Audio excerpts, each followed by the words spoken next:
On today's show, a second straight loss for the Hawks, this time in Miami. We'll talk about how it unfolded, why they fell short, and more, and all that is coming up.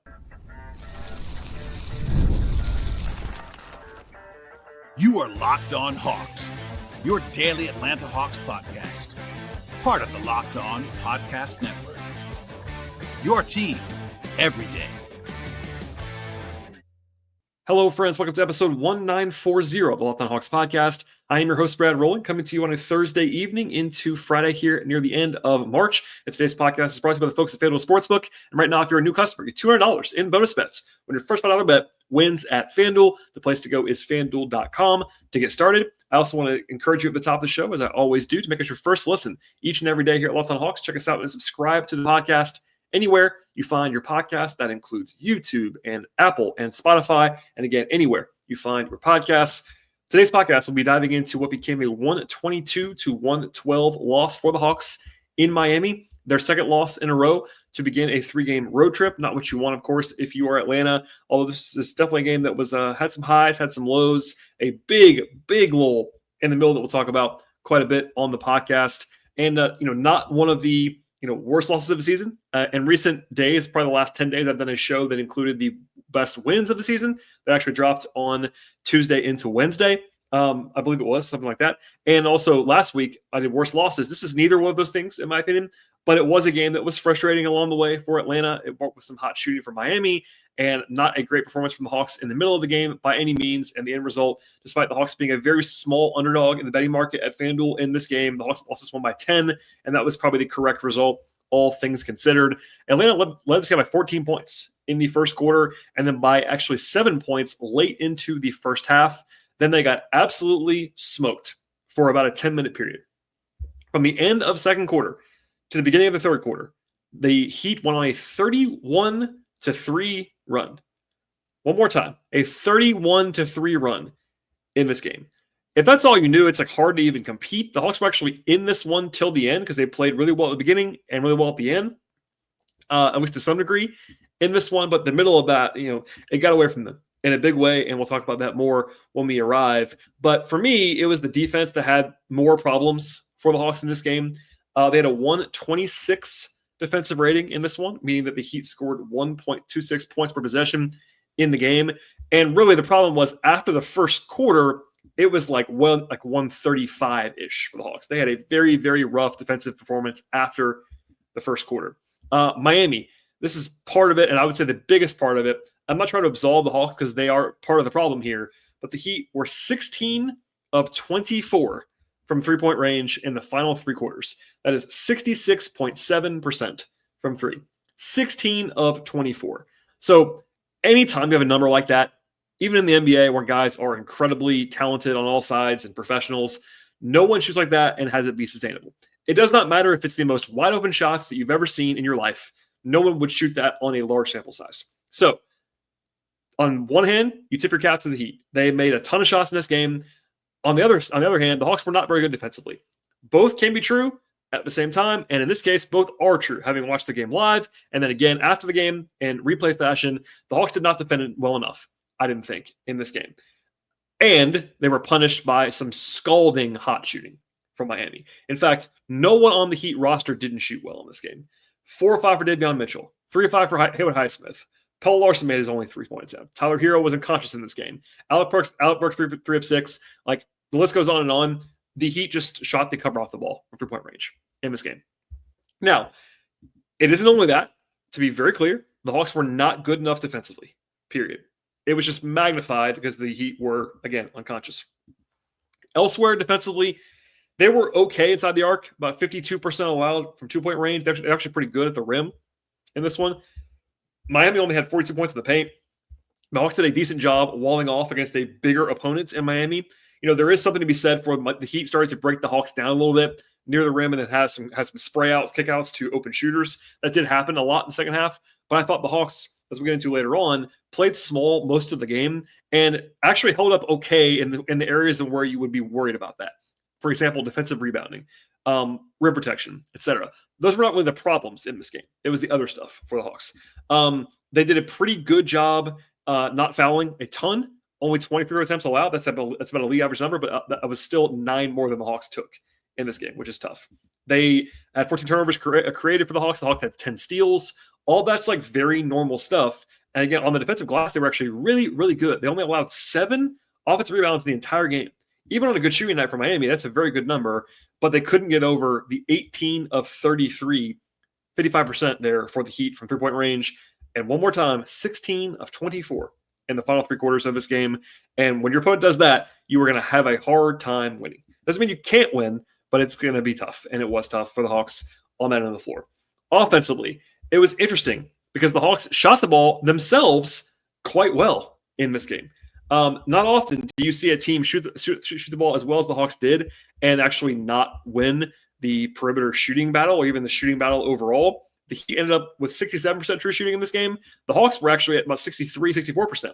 So Atlanta made shots. That was not the problem in this one. They had a 114 offensive rating, which is only like league average. Like that's not bad, but it isn't great either for as well as they shot it. It was that everything else didn't go super well for the Hawks. So overall from the field, 52%. That's very good. They were 25 of 42 from inside the arc. That's a very solid, very good number.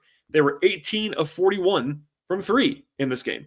The Hawks put up big numbers offensively in basically two of the 4 quarters. In the middle, there was a swoon there, but they were efficient enough and productive enough with their shot making.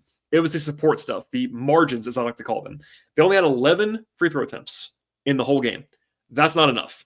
And it's not because of officiating or anything like that. The Hawks were not aggressive enough, I didn't think, going toward the rim at times in this one. Also, they had 16 turnovers, which isn't disastrous, but they led to 20 points. That is a pretty rough number on the whole. And the Hawks did basically nothing on the glass offensively. Only 6 offensive rebounds on 40 missed shots, 5 second chance points.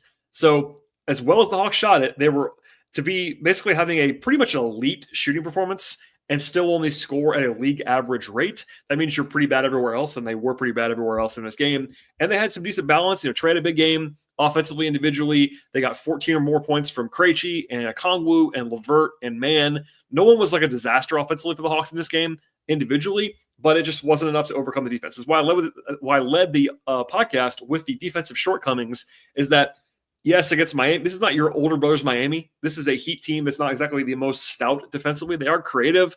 They are well coached. They are aggressive. The Hawks did more than enough.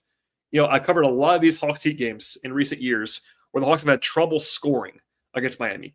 That was not the problem in this game. It was that the Hawks didn't get stops. And again, it was a 2-team factor there.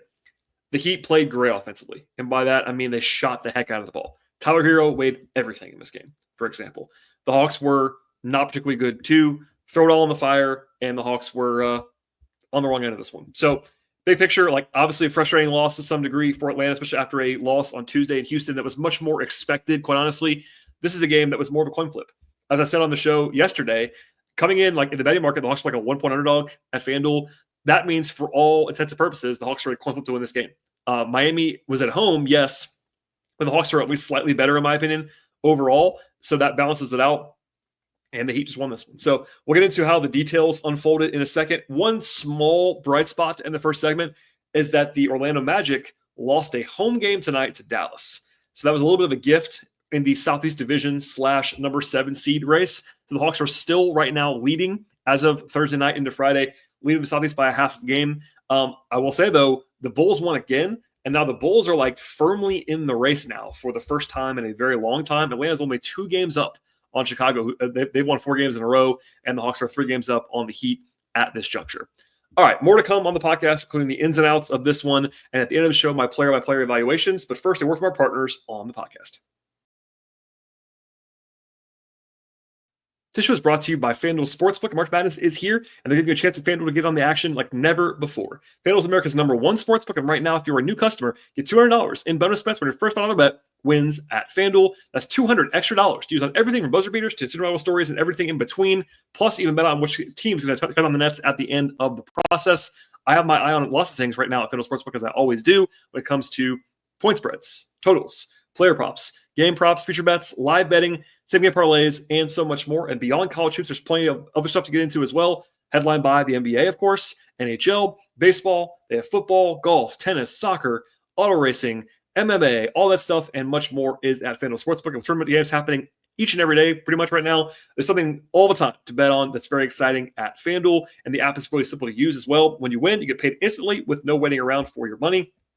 And again, if you're a new customer, get $200. Yes, that's $200 in bonus bets when your first $5 bet wins at FanDuel. One more time, the place to go is FanDuel.com to get in on the college hoops action all tournament long.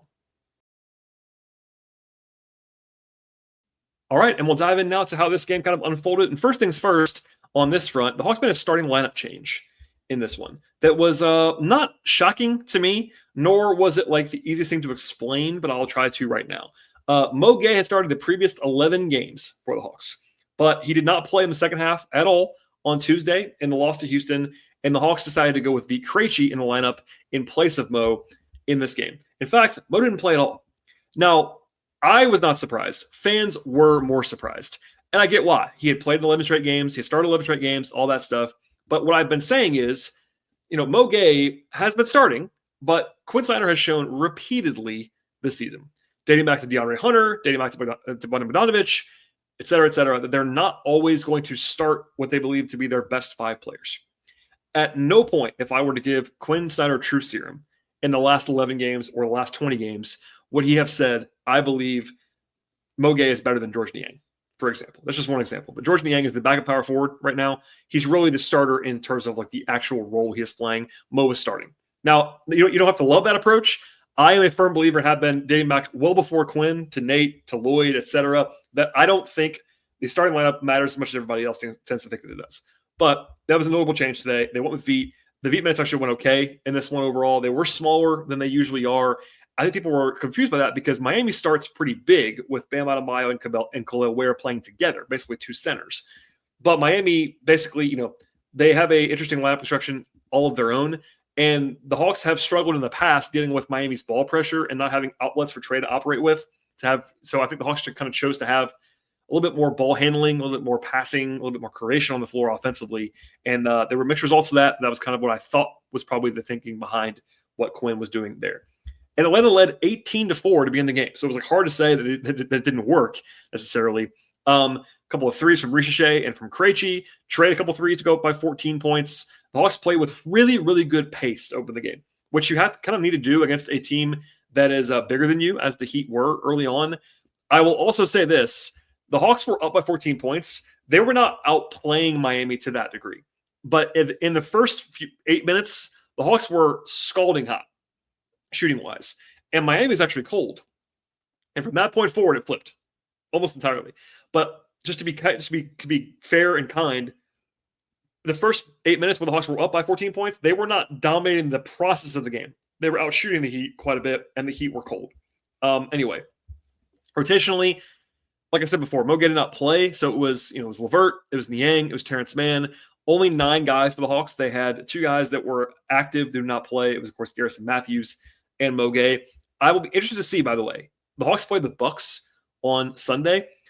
If Giannis is available for that game, he didn't play tonight, and Dame was out. But if Giannis is available, I would guess they go back to Mo Gay. But we'll see how that actually unfolds. Just I'm going to kind of put a pin in heading into Sunday. The Hawks were actually up by 10 points at the end of the first quarter. Trey was really good to begin the game, but then the Heat got going a little bit from there. They had a 9-2 run early on in the second quarter. They brought Okongwu back a little bit earlier than usual because I'm not sure if this is related to that, but Barlow took a shot to the chin and left the game. But Okongwu played 34 minutes in this one. That was appropriate to some degree. But Miami got really, really hot from 3 and basically never cooled off. I gave the number earlier. I'll say it one more time. They were 16-24 from 3 in the last 3 quarters. That part of that was 6 of 8 in the second. Niang had a rough stretch, I thought, defensively in that second quarter. Defensive 3-second call, etc. Hawks did bounce back a little bit in the middle of the quarter with an 8-0 run, but then they had a disaster at the end of the first half that was unfortunately not the end of the disaster. So the Hawks were up by 7 points with 3.5 minutes to go in the first half, and then did not score again in the first half. That was tough. Kind of the beginning of the end. They went empty on 9 consecutive possessions. If you want to say it was 8 because one of them was a heave at the end, that's fair. So we'll say 8 to be fair, but still 8 straight empty trips at the end of the half to go from up 7 to down 5 at halftime with a 12-0 run by Miami. They lost the second quarter by 15 points. Tough scene. Now, they're still fine. You're down by 5 points. You're still in the game. Nothing's gone awry to a huge degree. But then in the third, Miami comes out and scores the first 7 points. So that's now a 19-0 run by the Heat from the end of the second quarter to the beginning of the third. Risacher had his worst game in a while here, and that was the case early on in the third quarter. In the first minute of the third quarter, Risacher missed an open three, missed a contested layup, and then went 0-2 at the free throw line in a quarter, in 1 minute, basically. That was tough. Trey finally made a shot to break a 5.5-minute scoring drought, but that did not stop the bleeding. In fact, I gave the number before, but man, 31-3 run over about, 8.5, 9 minutes. The Hawks were up by 7 points, and when it was over, they were down by 21. That's the game in some respects. Now, they did come back, as this resilient team always seems to do. The Hawks are really, really good at not rolling over. I know that's not like we don't hand out blue ribbons for that in the NBA. I'm not saying that you do, but it is admirable, I think. The Hawks are seemingly always coming back at some point. But they kind of blew the game in the middle. That's very obvious, but it's also true. The offense stagnated quite a bit, I thought, offensively. They were just playing with a lot less pace, a lot less movement than they were in the first quarter. And again, the Heat were scalding hot from three, but some of that was poor defense too. The Hawks did finally counterpunch a little bit at the end of the third quarter with a big run to get back within 11. Karis LeVert had a big stretch in the second half where he actually had 11 points in like 5 minutes, and they were back within 8. So they're back in the game, but it was like you let down, and now you have to uphill climb. They made threes in the fourth quarter, I will say. The Hawks, as a spoiler alert, the Hawks scored 1.45 points per possession in the fourth quarter. They had a 145 offensive rating in the fourth quarter. But here's the kicker. They only won the quarter by 3 points because they couldn't get stops. So it was a slow-paced quarter, but the Hawks did make a lot of shots and score a lot of points in the fourth, and it didn't matter because the defense wasn't good enough. They actually had 3 threes. One of them was a heave by Terrence Mann that went in. But, defensively, like some poor point of attack stuff. Hero with some straight line drives around non-Dyson defenders, for example.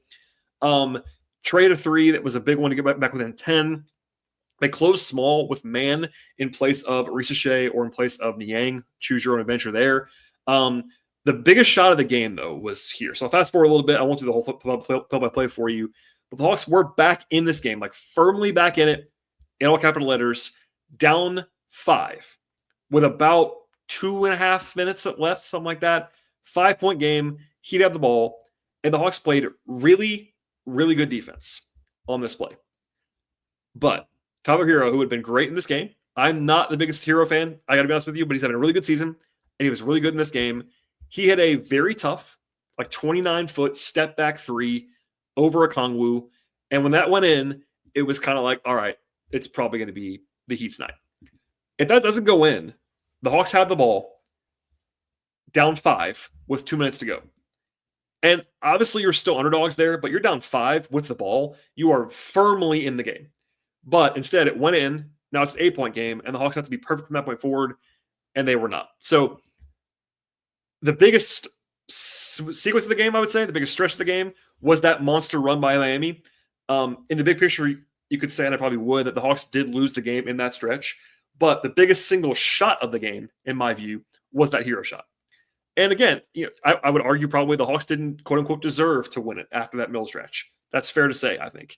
But if that shot doesn't go in, I believe the Hawks would have at least had a pretty decent chance to win this one. They just didn't. So tip your cap to Tyler Hero and to the Heat in general, because, like I said before, there is no scenario where any defensive shortcomings are fully responsible for a team shooting 16 of 24 from 3. Some of that, or a lot of that, most of that is just either shooting variance in the positive direction for that team and or tip your cap skill, and both probably in play here to Miami. They made shots. The Hawks did not in the middle. And even on the night when the Hawks shot the ball well, they didn't shoot as well as Miami did. They were 18 of 33 from 3. And there you have it. All right, more to come on this game when it comes to the Hawks players and how I would evaluate them and their performances in this spot. And then a brief look ahead to the weekend for the Hawks. But first, I work with my partners on the show.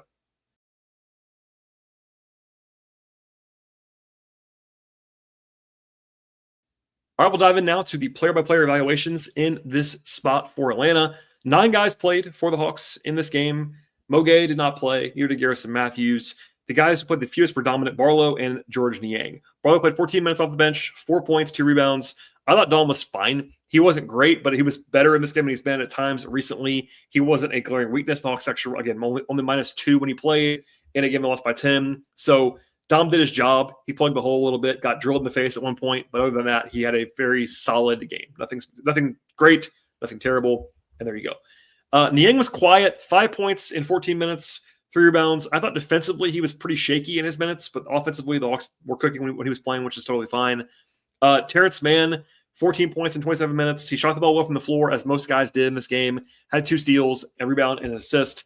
I thought Mann was a little bit clunky defensively, but I thought he was like not the problem in this game. He played probably more than I would have played him, but I understood why, as we'll get into in a second. Karis LeVert, 17 points, 5 rebounds, 3 assists. If you missed it, I talked about Karis extensively on the show yesterday about his contract and his future, etc. in Atlanta. It's worth listening to if you missed anything on that.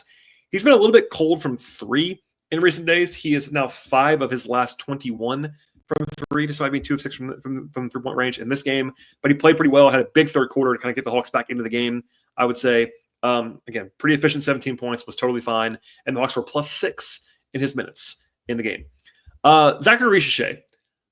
I have been very high on Zach all year long. Just want to give that preface. He's been playing extremely well in recent days. I think he has a real, at least he should, in my opinion, have a real Rookie of the Year case. He was not very good in this game. It was probably his worst game in a while, particularly defensively. Now, I've been saying this, and I still believe this, that Zach is way ahead of schedule defensively. For a rookie, he doesn't make a lot of mistakes. He's not a dominant like game changer yet on defense. He is still slight of build, all that stuff, but he's long and active and knows where to be. A lot of mistakes in this game, which is fine. I'm not panicking. I'm just giving you the one game evaluation. I thought Zach just was kind of shaky, some wrong moves, some wrong reads, 0 rebounds in 26 minutes is not great. Only 5 points offensively as well. Was a -20. He kind of earned that, I thought. He just had a rough night. Nothing to worry about necessarily, just one of those games for Zach. But if he had been better, the Hawks would have been in better shape in this game. And also it was magnified because they played so small. Like they could have really used him, and they probably built their game plan to some degree around him playing a lot of power forward, and they couldn't go back to him because he wasn't good enough in this game. It happens, but there you go. Beat Krejci, 14 points, 6 rebounds, 4 assists. Beat shot the ball well from 3, hit 4 threes in this game. Defensively, it's still been a little bit rough for him recently, but I think offensively he was pretty good in this one. 14 points on 8 shots speaks for itself. The 4 assists, one that was a great pass. He did have one really nice block on Bam Adebayo. That was nice to see from Beat, but I thought he was just like fine in this one. Dyson Daniels, 9 points, 8 rebounds, 3 assists, 2 steals, and a block.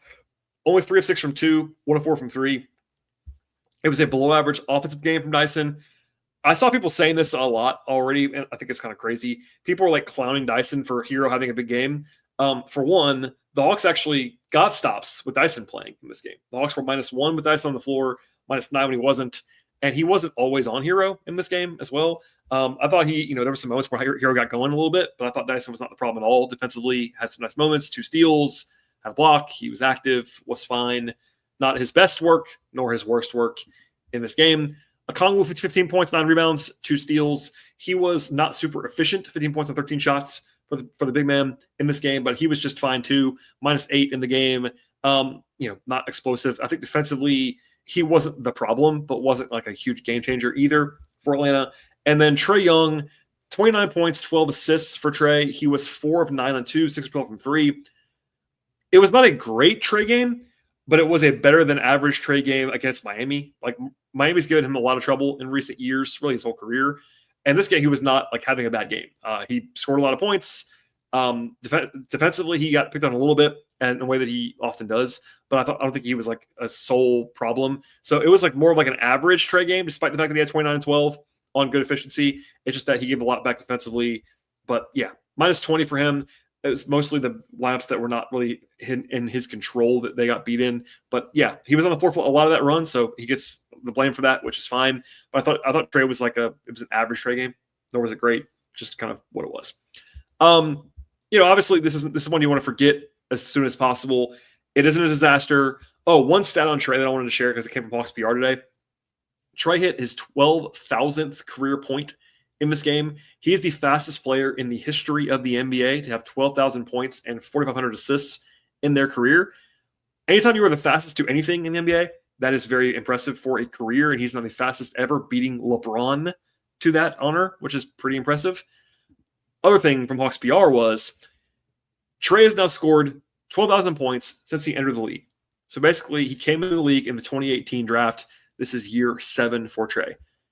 Only 5 other players have 12,000 points in that span. 5 guys. They are, in no order, Giannis, Nikola Jokic, Luka Doncic, Jason Tatum, and Devin Booker. All of whom probably are Hall of Fame players, or will be in the future. And Trae is the 6th on that list. Not bad company to keep. So every time I see like people talking about how Trae isn't good or what, it's like sometimes it's important to keep in context that like Trae's on Hall of Fame trajectory. He's pretty good at basketball. Flawed, yes. Not a perfect player. I get all that, but he's still been pretty darn impressive and productive over the course of his career. All right. From here, the Hawks have 2 days off between games before they go to Milwaukee. I don't know if the Hawks are going to come home or not in between. I guess they probably will come home in between if I had to guess. I have not heard that directly. But the Hawks were in Miami, and then they have to go to Milwaukee, so it would be on the way to go home. But no matter what, the Hawks don't play again until Sunday. That's a game that could be interesting. The Bucks are weakened by injury right now. Damian Lillard is out for sure for that game, and hopefully Dame's all right with the blood clot that he had. They've lost the last 2 games in a row, have the Bucks. But they were on the road against Phoenix and Denver, so no great shakes there. But Giannis is supposed to not play on Friday in New York. Against New York. If he plays on Sunday, it'll be interesting or not. If he and Dame are both out, obviously it becomes a juicier spot for the Hawks. Nothing guaranteed, but a more favorable situation.